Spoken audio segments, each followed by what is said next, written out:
E tem uma reportagem do Globo falando do presidente da Câmara, Arthur Lira, defendendo acomodações políticas, diz que o Brasil de 2002 não é o de 2023, portanto, quando o Lula chegou, não é o mesmo quando ele está cumprindo esse terceiro mandato. Então, a citar a aprovação do arcabouço fiscal, ainda neste semestre, o presidente da Câmara dos Deputados defendeu acomodações políticas e disse que o Brasil de 2022 não é o mesmo de 2023. Em evento do LIDE, em Nova York, o deputado ainda criticou o governo de Luiz Inácio Lula da Silva e afirmou que o Congresso terá de brigar diariamente para não deixar retroceder pautas liberais aprovadas em outros governos. E aí ele segue fazendo aqui algumas críticas ao atual governo. Tem um ruído forte ali acontecendo, né? Foi a primeira derrota do governo no Congresso, a questão do marco do saneamento.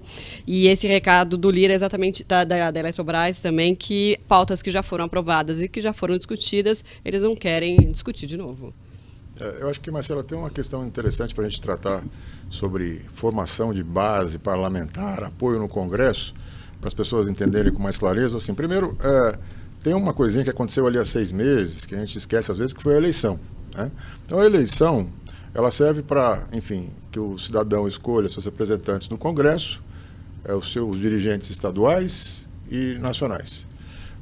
Ela ocorre em fases, ou seja, muitas vezes elas são desconectadas das outras. A eleição para presidente, ela tem uma agenda completamente diferente da eleição para o parlamento, para o Congresso, e elas são em momentos diferentes. No primeiro turno foram eleitos os 513 deputados e 27 senadores, né, para compor o Senado, que não foi só 1/3 do Senado que foi renovado. Essa eleição foi uma eleição, a eleição do Legislativo, em que houve uma vitória do campo do centro para a direita. Ou seja, você teve os candidatos menos alinhados ao Lula estão mais fortes no Congresso. Né? No segundo turno, Lula venceu Bolsonaro no segundo turno por uma diferença muito apertada, mas ele foi eleito para assumir a presidência com um Congresso que tem uma inclinação ideológica que não é naturalmente a mesma dele. Os partidos que integram a base do Lula, a coalizão que elegeu Lula, eles são minoritários no Congresso. Então, o governo precisa, para governar o nosso regime, fazer acordos políticos com quem não pensa do mesmo jeito.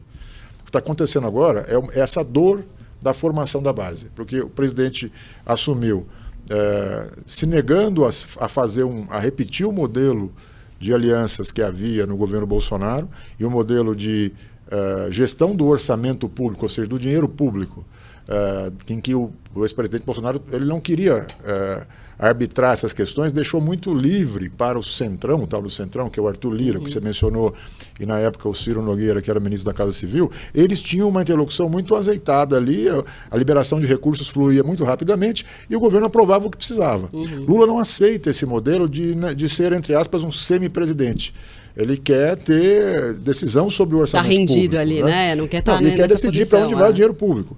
Então, esse processo de construção de base com um Congresso que ele é mais hostil ao presidente, e ele estava habituado a uma ferramenta de governabilidade que era assim, liberação de emendas, liberação de recursos, ele naturalmente vai ter dores. Eu acho que está acontecendo agora essa dor natural, são um pouco mais de 4 meses de governo, mas o que o Lira fala quando ele é perguntado, é preciso rediscutir a relação, é fazer aquele momento de DR. Né? Se o presidente Lula não aceita aquele modelo das emendas, que era muito fácil para o Arthur Lira montar ali, botar no plenário 350 votos e aprovar todas as medidas do governo. Se ele não aceita esse modelo, mas ele não tem votos, só com a base dele, ele precisa fazer acordos, esses acordos precisam ser, primeiro, honrados, construídos e precisam estar refletidos no plenário, ou seja, ele tem que ter voto. E os 10 bilhões de emendas que eles estão segurando? Eu acho que não é assim. As emendas de relator, que eram o principal instrumento do Arthur Lira para governar, para mandar na casa, no ano passado, elas eram em torno de 20 bilhões. No final do ano, teve uma decisão do Supremo que brecou esse movimento. Quer dizer, impediu o Arthur Lira de ter esses 20 bilhões para manter a sua maioria no Congresso. Desse valor, 10 bilhões foram destinados para emendas individuais. Então, ou seja, já está pactuado, cada parlamentar recebe o seu dinheiro. Os outros 10 milhões, sobre os quais não existe ainda um acordo político, eles ficaram para o Congresso decidir com o governo como é que seria aplicado esse recurso. Então, mas aí é aí que tem o problema, né? Porque aí não existe um entendimento ainda Existe em curso uma negociação, mas não tem um acordo fechado. Quem vai ficar com esses recursos? Isso, no fundo, o que está travando a montagem dessa base do governo é a distribuição de recursos e também a distribuição de espaço político, né? Nomeações. Os partidos estão cobrando que os ministérios publiquem as nomeações dos aliados dos principais partidos que agora estão tendo que fazer esse acordo de composição com o governo Lula. Então, são essas duas questões, né? São recursos e nomeações para funções no governo. É isso que está travando até agora. Mas, eu repito assim, eu acho que é muito natural, a gente está tratando às vezes como uma crise, uma coisa que é natural porque o presidente foi eleito com minoria. Então, para chegar na maioria, vai ser dolorido, ele vai ter que ceder. O governo tem que ceder e o Congresso também tem que ceder um pouco. Então, acho que esse processo agora de DR, essa discussão de relação, é esse momento, o momento do Arthur Lira sentar à mesa com o presidente. Ele foi pessoalmente ao Palácio Planalto semana passada, né, num gesto assim para dizer: presidente, nós precisamos conversar diretamente, né, interlocutores não estão ajudando. Então eu preciso sentar aqui diretamente com o senhor para discutir o que o senhor espera, onde o senhor pode ceder e onde nós podemos ceder. Eu acho que é isso que está acontecendo. E o Arthur Lira, você mencionou ali o caso dos projetos que ele não aceita retrocessos, né?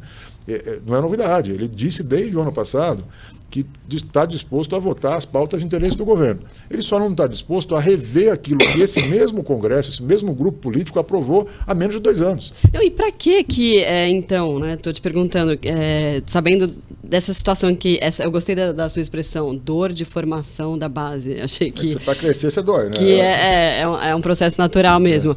Mas por que nesse momento ainda que as relações estão se construindo, tentar aprovar pautas que não são que não tem a certeza de que aquilo vá para frente, né, de vai ser aprovado? Essa é uma pergunta que se fazia em Brasília ontem. O governo sabe em quais brigas ele está se metendo? É isso. Está escolhendo bem as brigas? Porque qual a explicação que o núcleo político do governo diz? O presidente fez uma campanha que ele prometeu, na campanha, atacar questões desconstruir boa parte do que foi feito na gestão Bolsonaro. E aí a agenda econômica está no meio. Ou seja, privatizações, no caso do marco do saneamento, era uma demanda da base social do PT, principalmente do Nordeste, porque eles entendiam que o marco do saneamento foi construído para privatizar o saneamento, e as empresas estatais, que, enfim, em muitas regiões do país são controladas por políticos ligados à esquerda, e eles têm interesse em manter as empresas estatais funcionando e um domínio político sobre elas. Então existe um sentido político de fazer esse gesto para a base, né? Tanto na decisão de baixar aquele decreto que revia ali os principais pontos do marco do saneamento, como agora na decisão de recorrer via AGU ao Supremo contra alguns pontos da privatização da Eletrobras. São dois casos em que o governo vai sofrer derrotas políticas e possivelmente jurídicas. Então são derrotas contratadas. Mas o governo faz um gesto para a sua base social. Diz assim, o presidente fala assim: olha, nós prometemos que íamos desconstruir aquele modelo da agenda liberal do Paulo Guedes, e estamos atacando aqui 2 pontos importantes do nosso ponto de vista. E aí, a minha opinião, não existe um cálculo político de o que o governo ganha com essas medidas. Na minha opinião, isso não está claro. Aliás, só está perdendo. Está claro que o Arthur Lira vai atuar no Congresso, ele tem maioria, né? Ele provou com o caso do marco do saneamento. Ele pautou e o governo não teve votos para derrubar. Porque só fazer esse aceno vale a pena, né, fazer esse aceno? Porque é isso que ele ganha, o aceno que ele prometeu lá atrás na campanha. Eu acho que assim, tem que você mencionou que o Lira disse que governar o Brasil em 2023 é diferente de 20 anos atrás, 2003. É um recado um pouco para o Lula que está um pouco anacrônico, né? Ele está achando que os mesmos botõezinhos que ele apertava para governar o país há 20 anos funcionam, né? O Congresso hoje está muito autônomo. O Congresso hoje tem uma configuração muito forte de influência digital. Tem muitos parlamentares que foram eleitos pelas redes sociais. Esse projeto das fake news semana passada foi um exemplo disso. Tentaram impor uma pauta, sendo que muitos parlamentares que foram eleitos pelas redes sociais se sentiram ameaçados. Querem regular, querem evitar que eu ganhe a eleição de novo, que eu seja reeleito, então querem voltar ao velho modelo. Então, muito desse governo, nesses 4 meses, ele traz um pouco de espírito de revanche em relação ao que foi feito na gestão anterior e traz um pouco uma tentativa de reproduzir modelos de 2003, de 20 anos atrás, que hoje já não funcionam mais. O Congresso hoje está muito ligado em outros instrumentos. Ele vota, os parlamentares, Marcela, não votam só porque receberam emenda. A emenda é importante, né? E o cargo no governo é importante. Mas se ele tiver que contrariar o eleitor dele na rede social, por exemplo, ele vai ser questionado em tempo real. Vai. Não tem um negócio de esperar daqui a 4 anos as urnas. Ele vai lá e o cara, nesse episódio do saneamento, teve muitos parlamentares que foram cobrados na rede social para dizer, você votou a favor disso aqui há 2 anos, agora você vai aceitar que o governo volte a estaca zero? Então, esse timing político é que eu acho que está faltando não só na figura do presidente, mas no entorno, né? Os ministros, eles não estão conseguindo dizer ao presidente que tem algumas brigas que não valem a pena ser compradas nesse momento. Ô Fábio, essa construção de base acontece em toda a eleição. Qual é o tempo médio para isso funcionar e não deixar quem mais precisa esperando essa movimentação toda? A gente está no tempo ainda, Isabela. Se a gente for olhar o governo Bolsonaro, que foi o mais recente, o primeiro semestre de 2019 foi muito turbulento. Ele não tinha base, ele não tinha apoio no Congresso, ele tinha um presidente da Câmara, que era o Rodrigo Maia, que ajudava... ele era um candidato improvável, né, até então. Ele não tinha apoio político partidário, então ele foi construindo, a aliança do Bolsonaro começou a ficar mais consistente com a aprovação da reforma da Previdência, que foi no final do primeiro semestre. Então eu diria que o primeiro semestre, por natureza, é um semestre em que os governos demoram para construir as suas bases. Começa a ficar mais grave se avançar, se a volta do recesso parlamentar lá em agosto, que começa a discutir o orçamento de 2024, se a partir de então, até naquele momento, o governo não tiver construído a sua base, aí começa a ficar mais grave. Eu diria que nesse momento, embora assim, é sempre notícia, tem muita repercussão política, mas o normal é que os governos tenham dificuldades para formar sua base, sobretudo aqueles que foram eleitos com minoria. Porque o Lula venceu a eleição majoritária para presidente, mas a eleição proporcional foi uma vitória do campo do centro e da direita. Então, veja que é muito diferente de um presidente que é eleito com também um calor do Congresso favorável. Mas uma parte dessas centro-direita pode ir mudando, né? Porque eles não têm muito uma ideologia ali, né? Exato, mas veja que, apesar, tem o centro político é muito pragmático, né? O tal do centrão, né? Que é a expressão que é muito usada e a gente ouve com frequência, é muito pragmático. Assim, é muito difícil para o centrão ser oposição. Os partidos de centro, eles estão naturalmente inclinados, é quase uma força gravitacional ser governo. Porque governo significa levar recursos para suas bases, né, para sua cidade, significa ter cargos, eu posso nomear um assessor, um aliado para um cargo importante. Então é natural essa força do governo de capturar esses parlamentares de centro. O que acontece é que hoje os parlamentares de centro não têm que prestar contas só à sua base eleitoral, eles têm que prestar contas o tempo inteiro publicamente. A rede social é muito objetiva. A cobrança é em tempo real. Então, os caras ficam constrangidos. Muitos parlamentares que foram eleitos na aliança do Bolsonaro ou apoiaram o Bolsonaro nas suas regiões, e se a gente olhar do centro-sul do país, a vitória do Bolsonaro foi muito expressiva, né? E os parlamentares foram eleitos nessa onda. Para ele chegar na cidade dele e dizer que agora ele virou governo Lula, não é tão simples. As pessoas, a memória do eleitor não está mais tão fraca, assim, eles estão cobrando. Ué, mas você não apoiou o Bolsonaro, agora você virou Lula? Então, esse tipo de prestação de contas não existia.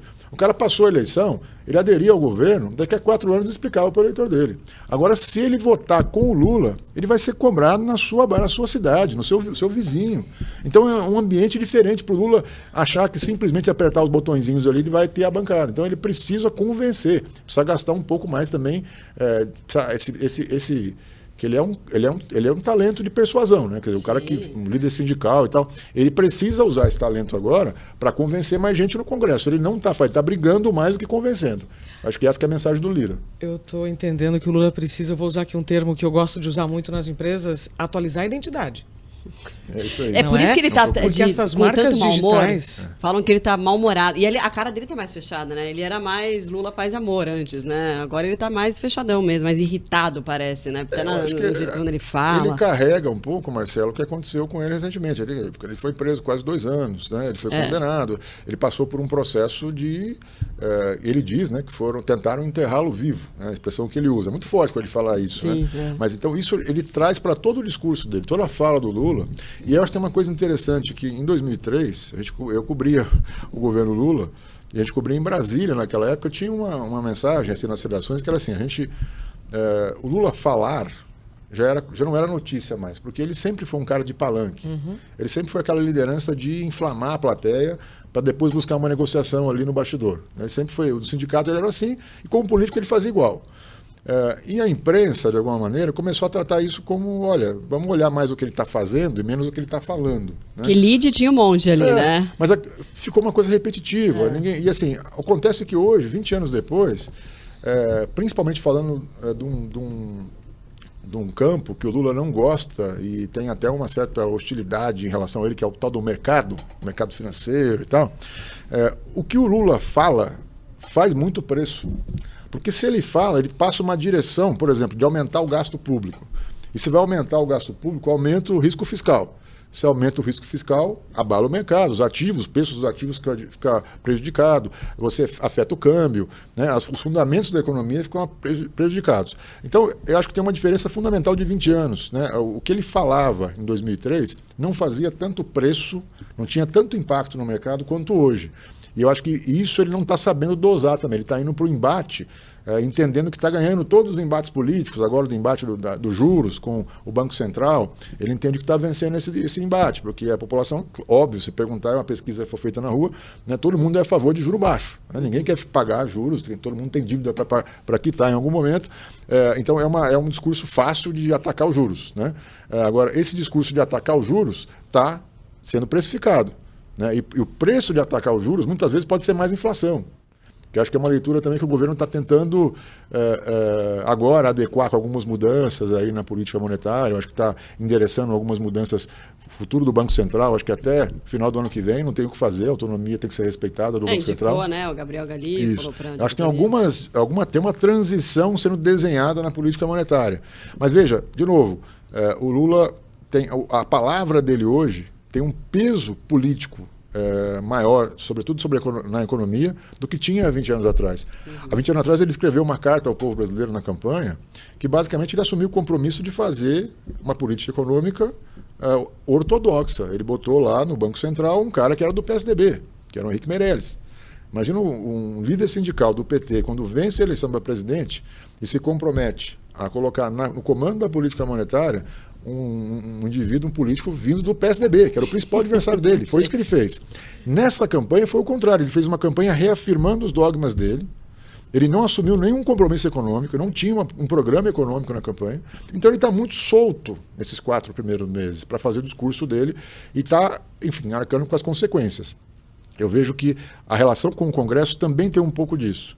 Ele tentar reproduzir modelos de 20 anos atrás, que hoje já não fazem tanto sucesso naquele chão de fábrica que eu chamo ali do Congresso, que é aquele parlamentar que está preocupado basicamente assim, preciso resolver questões da minha base eleitoral e chegar lá eu não posso ficar mal na fita com quem votou em mim. Basicamente é isso. E acho que o Lula precisa testar um pouco essa capacidade de persuasão, que sempre foi uma fortaleza política dele, nessa relação com o Congresso. Não à toa agora ele está sendo convocado a ele mesmo a assumir a interlocução com as lideranças do Congresso, que tem um risco, porque você traz dentro do Palácio do Planalto as crises, né? Vão vir toda para o Palácio do Planalto, mas ao mesmo tempo a efetividade, quando o Lula fala, tem um peso. Né? Então as pessoas confiam mais na palavra do presidente do que no interlocutor.